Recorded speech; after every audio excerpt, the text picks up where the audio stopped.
السلام علیکم. Bad boys by Hareen Fatima. قسط نمبر 30. وہ لوگ ابھی جھگڑ ہی رہے تھے جب دارم صاحب اچانک سے آئے اور مہا کا ہاتھ پکڑ کر اسے اپنے ساتھ لے گئے اور جا کر کار میں بٹھا دیا. باقی سب منہ کھولے انہیں دیکھنے لگے. میری بیٹی میرے ساتھ جا رہی ہے. تم سب جاؤ اپنے اپنے گھروں کو. کیا مطلب ڈیڈ؟ آپ نے ہم دونوں کو گھر سے نکال دیا. اب ہم دونوں کہاں جائیں گی؟ اگر ہماری شادی نہیں ہوئی تو اس کا کیا مطلب ہماری کوئی عزت ہی نہیں ہے؟ ہم سب کب سے آپس میں جھگڑ رہے ہیں اور آپ اچانک سے آئے اور ہمارے منہ سے نوالا چھین کر لے گئے. ڈیڈ آپ ماما کو اوپر جا کر کیا منہ دکھائیں گے؟ آپ ان کی معصوم بیٹیوں کو گھر سے بے دخل کر دیا. ملیحہ مسلسل بولے جا رہی تھی. Shut up Maliha. دارم صاحب نے اسے گھور کر چپ کروایا جس سے وہ منہ بسور کر چپ ہو کر کھڑی ہو گئی. ڈیڈ آپ نے ملیحہ کو شٹ اپ کہا ہے. میں تو بول سکتی ہوں نا. ملیحہ کے چپ ہو جانے کے بعد ماہنور نے اپنا منہ کھولنا ضروری سمجھا. دونوں کو شٹ اپ. تم بھی نہیں بول سکتی. چپ چاپ کھڑی ہو جاؤ. انکل میں تو بول سکتا ہوں نا. آخر آپ میری بیوی کو ساتھ لے کر جا رہے ہیں. نہیں تم بھی چپ چاپ جا کر سائڈ پر کھڑے ہو جاؤ. اور مہا تمہاری بیوی ہونے سے پہلے میری بیٹی ہے. دارم صاحب کے کہنے پر ریحان اپنا سا منہ لے کر کھڑا ہو گیا جبکہ مہا نے اسے زبان چڑھائی. آنا تو واپس میرے پاس ہی ہے.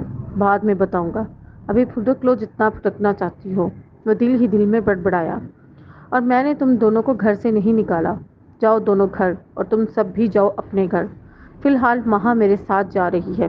اس کے بعد اس کی مرضی جہاں مرضی جائے. نہیں ڈیڈ میں واپس آپ کے ساتھ ہی گھر جاؤں گی. بہت عرصہ ہو گیا آپ لوگوں کے ساتھ ٹائم سپینڈ کیے ہوئے. ریحان کی آنکھوں ہی آنکھوں سے وارننگ دینے کے باوجود بھی اس نے دارم صاحب کے ساتھ جانے کا فیصلہ کر لیا تو ریحان بھی چپ چاپ جا کر اپنی گاڑی میں بیٹھ گیا. اس کے پیچھے پیچھے ساحر دانش بھی جا کر بیٹھ گئے تو اس نے زن سے گاڑی آگے بڑھا دی. وہ دونوں بھی ڈرائیور کے ساتھ گھر کو چل دیں تو پیچھے سے دارم صاحب اور مہا بھی لانگ ڈرائیو پر نکل گئے. اس دن دارم صاحب مہا سے کچھ زیادہ ہی روڈ بیہیو کر گئے تھے اور ہاتھ بھی اٹھا گئے تھے. اس لیے کھل کر اس سے بات کرنا چاہتے تھے. تھوڑی دیر سڑکوں پر گھومنے کے بعد تھک ہار کر وہ بھی واپس گھر کو چل دیے. مہا اپنے کمرے میں گئی تو اس کا دروازہ بند تھا جس کا مطلب صاف تھا کہ وہ دونوں اس سے ناراض ہیں اور آج رات اپنے کمرے میں گھسنے نہیں دینا چاہتی. تو وہ بھی سارے دن کی تھکی ہاری دوسرے کمرے میں چلی گئی. کمرے میں جا کر فریش ہوئی. نائٹ ڈریس پہنا اور لائٹ آف کر کے لیٹ گئی. ابھی اسے لیٹے ہوئے دیر ہی ہوئی تھی کہ اسے اپنے پیٹ پر کچھ رینگتا ہوا محسوس ہوا. اس سے پہلے کہ وہ چلاتی ریحان نے اس کے منہ پر ہاتھ رکھ کر اسے چپ کروایا.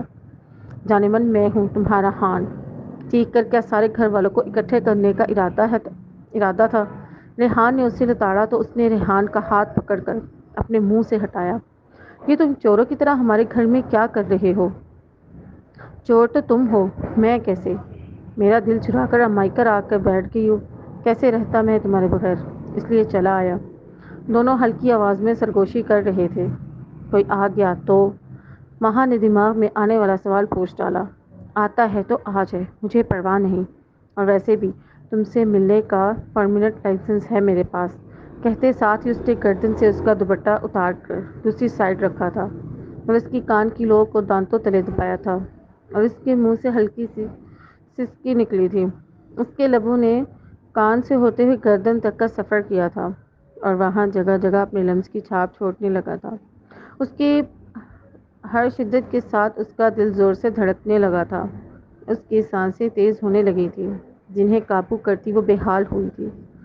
حال میرا سانس بند ہو رہا ہے. اس نے کندھے سے پکڑ کر اسے جھنجھوڑا تھا جس سے وہ ہوش میں آتا اس سے تھوڑا دور ہوا تھا. پھر اس کی ناک کے ساتھ اپنی ناک جوڑی تھی. حان کی جان یہ لو میری سانسوں کو اپنے اندر انہیل کرو. لمبے لمبے سانس لو. ریحان کے کہنے پر وہ اس کی سانسوں کو اپنے اندر انہیل کرنے لگی. تھوڑی دیر بعد جب وہ نارمل ہوئی تو پھر ایک بار پوری شدت سے اس کے ہونٹوں پر جھکا تھا اور خود کو سراب کرنے لگا تھا.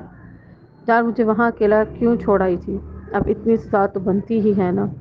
وہ اس کو لمبے لمبے سانس لیتے دیکھ کر بولا تھا اور پھر اسے ہگ میں لیٹ گیا تھا. تھوڑی ہی دیر میں دونوں نیند کی وادیوں میں گم ہو چکے تھے.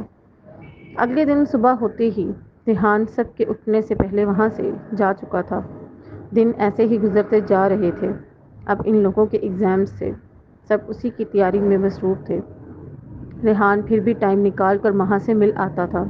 اس نے دارم صاحب سے مہا کو اپنے ساتھ لے کر جانے کا بولا تھا، لیکن انہوں نے صاف صاف انکار کر دیا تھا۔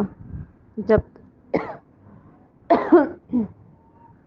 جب تک ان سب کے ایگزامز نہیں ہو جاتے مہا یہیں ان کے پاس ہی رہے گی۔ سب لوگ ریحان کی حالت کے مزے لوٹ رہے تھے۔ آج ان لوگوں کا فرسٹ پیپر تھا۔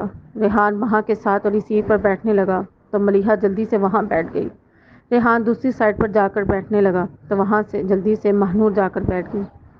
وہ کیا ہے نا ریحان بھائی، ہم ہمیشہ سے ایسے ہی بیٹھتی آئی ہیں، وہ دانت نکالتے ہوئے بولی۔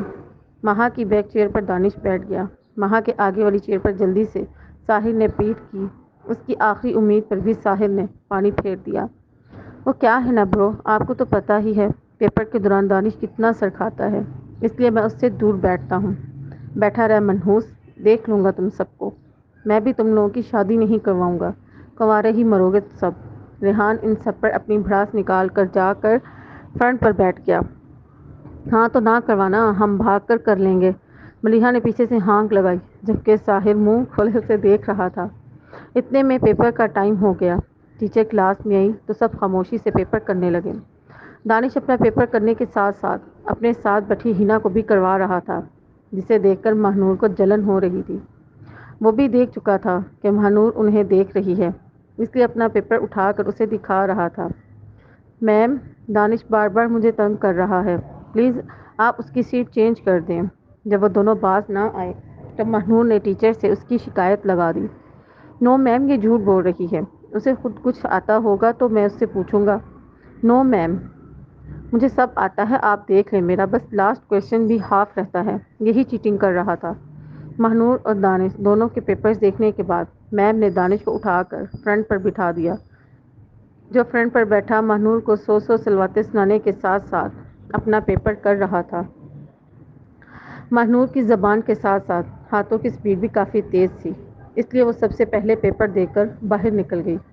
ہنا ڈائن تو پکی فیل ہے، بڑی آئی نقل لگانے والی، خود پڑھ کر نہیں آ سکتی۔ وہ باہر بینچ پر بیٹھی بڑبڑا رہی تھی۔ ایسے ہی ان سب کے ایگزامز بھی ہو گئے۔ اب نیکسٹ ویک ان سب کا رزلٹ تھا۔ مہنور نے پوری کلاس میں سے ٹاپ کیا تھا، جبکہ باقی سب کی بھی کوئی نہ کوئی پوزیشن ضرور تھی۔ ہنا نے بھی ٹاپ کیا تھا، نیچے سے اوپر کی طرف۔ مہنور کی جلن کی وجہ سے ہنا بیچاری کو ایک کمپاٹ آ گئی تھی اور اب دانش اسے موبائل پر حوصلہ دے رہا تھا۔ کچھ نہیں ہوتا سویٹی، ہار جیت تو زندگی کا حصہ ہے، تم نے محنت کی وہی کافی ہے۔ یہ سب تو بس اس مہنور چڑیل کی وجہ سے ہوا ہے، ورنہ تم ہم سب سے زیادہ ٹاپ کرتی۔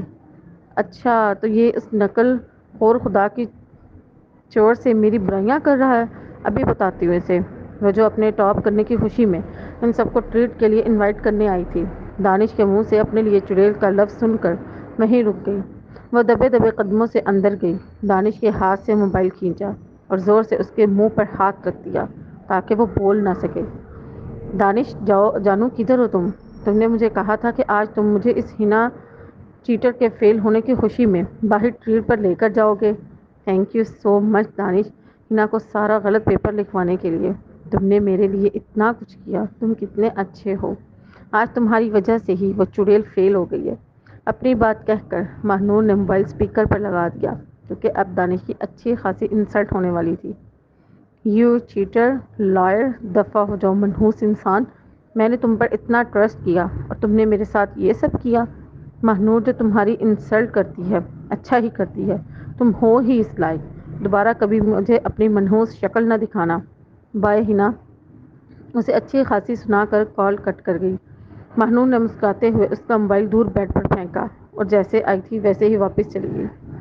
اللہ جی، میں نے ایسے بھی کون سے گناہ کر دیے تھے جو آپ نے یہ چلتا پھرتا عذاب میری زندگی میں بھیج دیا۔ پلیز یا تو مجھے اٹھا لیں یا اسے اٹھا لیں، مجھ سے یہ عذاب اور برداشت نہیں ہوتا۔ وہ سر ہاتھوں میں گرائے دہائیاں دینے لگا تھا۔